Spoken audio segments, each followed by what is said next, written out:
Hi, this is Dennis with Second Chance Tackle, and thank you for coming back. This is part 2 of the South Bend competitor reel that was shown earlier as a real disaster, play on words, pun intended. The reel was frozen when I purchased it, completely rusted across all pieces and parts. And I showed you earlier on the other video how to disassemble it with care to try and see if you could repair this thing. If not, we were going to try and understand why the reel was going to have broken and failed to begin with. And I showed you how to free the spool shaft from the pinion gear, which caused this failure. And over the last hour or so now, I've been doing a lot of elbow grease and the like to clean this reel up, and we'll get it working again. I'm going to guarantee you it will not be restored to the original operating condition. There's just too much rust in that. But to show you that you can take a reel off the junk pile and make it work again. So one of the things I did that was not on the other video was I pulled all of the washers from the spool, and just as we had expected, they were full of a lot of rust, grime, and grease.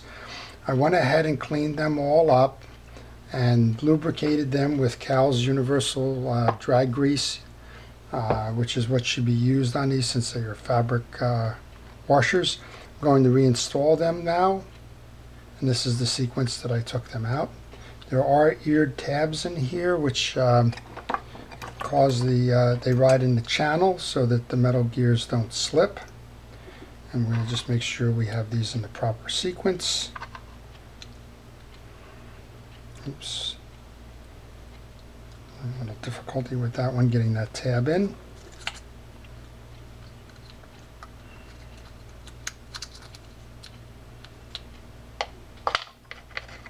And these are kind of interesting. These have sort of a bent tab to them, where most of the tabs that are in these tend to be straight up eared tabs. These are just a little bit different.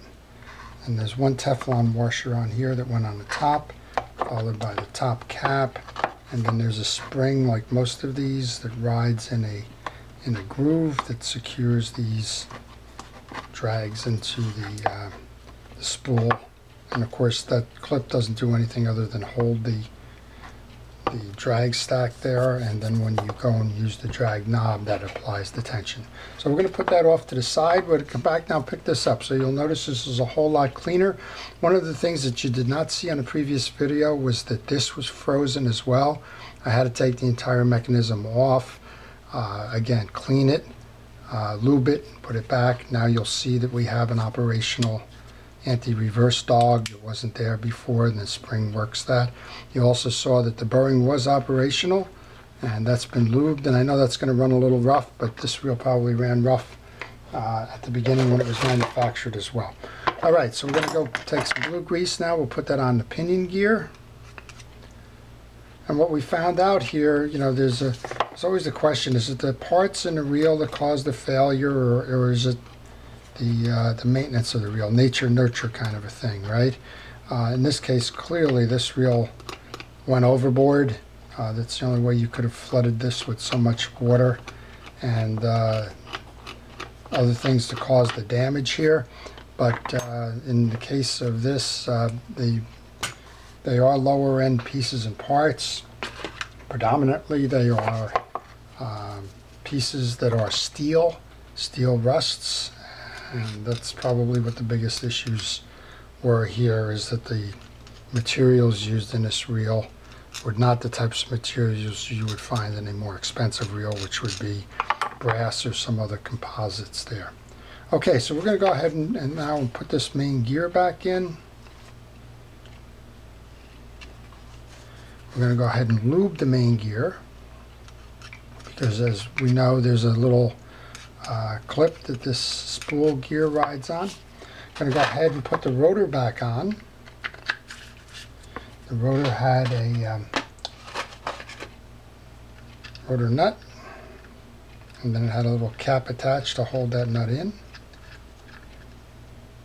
I'm going to go ahead and put that back on here since we've serviced the top of this reel. And I'm confident that the reel is going to work. Like I said, it may work with somewhat of a grind or complaining along the way, but this reel will work now because all the pieces and parts have been freed and lubed.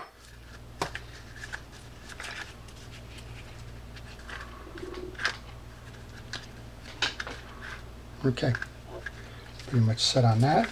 I'm going to go ahead and put the spool shaft in. We're going to lube that as well. This one has been cleaned with the steel wool and with WD-40 to get that rust off of there. So now we just want to make sure it's got some blue grease lube on that. This one will go in, oops, we want to put that tie down on next.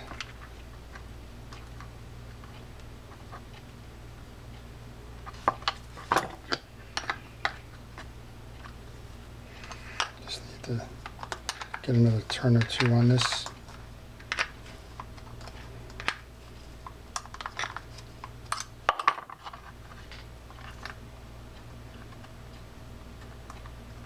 You have to play with it a little bit to get that tie down centered to the nut hole. There we go. And as you noticed, I've been using a parts bucket here that keeps all my small pieces and parts. Nope, I'm missing a piece here. See, I got out of sequence on that. Too quick. All right. There was a little anti-reverse ratchet that goes on this. So let's go ahead and pull that off. That's one of the advantages of a parts basket as well. As you go in here and you start looking, you'll see maybe you left a piece behind, and that piece behind ultimately is what reminds you of the steps. Now, I told you along the way that one of the things you can do is to take pictures. So you know the sequence that you took these off, how they belonged on there, and how to reinstall. So that's what we're looking at here. We were missing that ratchet for the anti-reverse dog.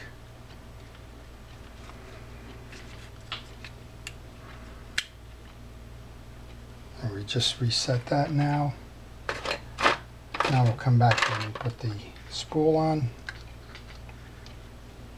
the rotor.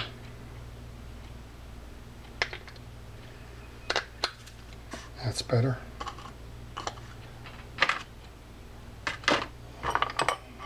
Nut, and then the lockdown.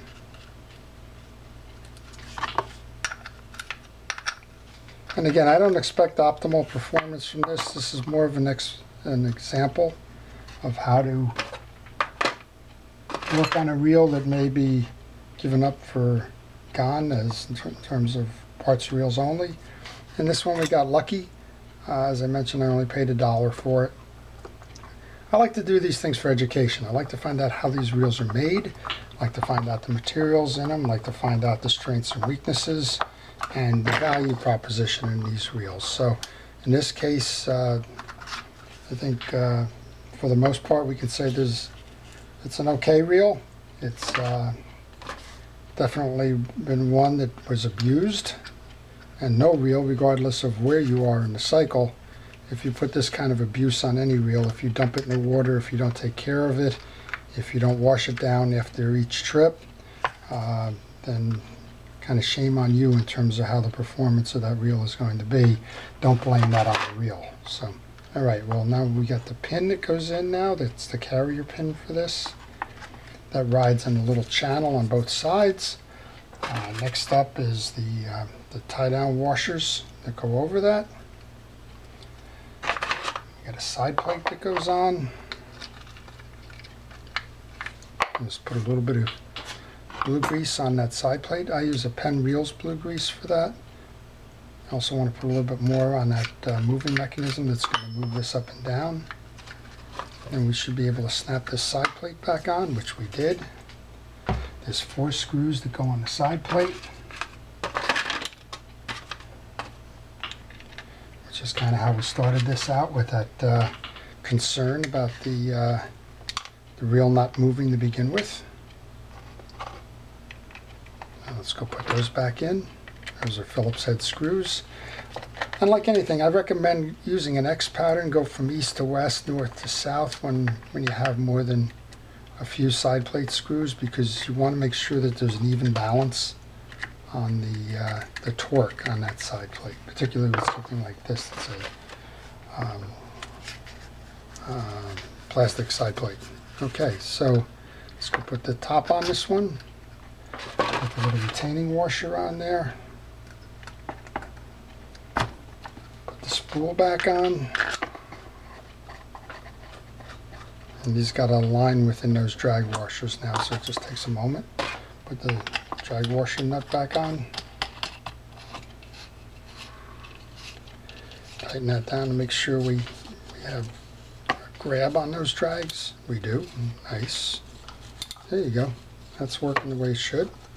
Let's go see what we have when we put a handle on it. I imagine it'll be a rough rider, but it should turn now, and it should be a whole lot better than it was when I bought it and it was frozen.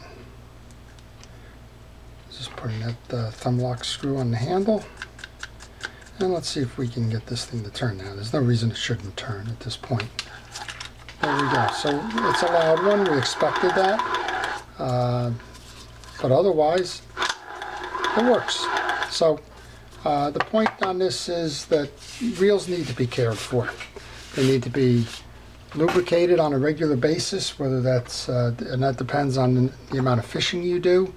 The reels need to have oil and lubrication on a regular basis, and they need to be washed off and cleaned at the end of each trip. Wash it with fresh water, spray it down with a WD-40 or some other drying agent, and store it until the next one goes out, and it will treat you well over the course of the season. Whether it's a low-end reel like this one or a higher-end reel, both are subject to the same problems that occur in these reels due to lack of maintenance or abuse. So I hope that's been inspirational and helpful to you. I hope that you've enjoyed the video. If you have, please like it. If you'd like to see more, please subscribe to my channel, as I'm constantly showing the reels that come into my shop. Thank you for watching. This is Dennis with Second Chance Tackle.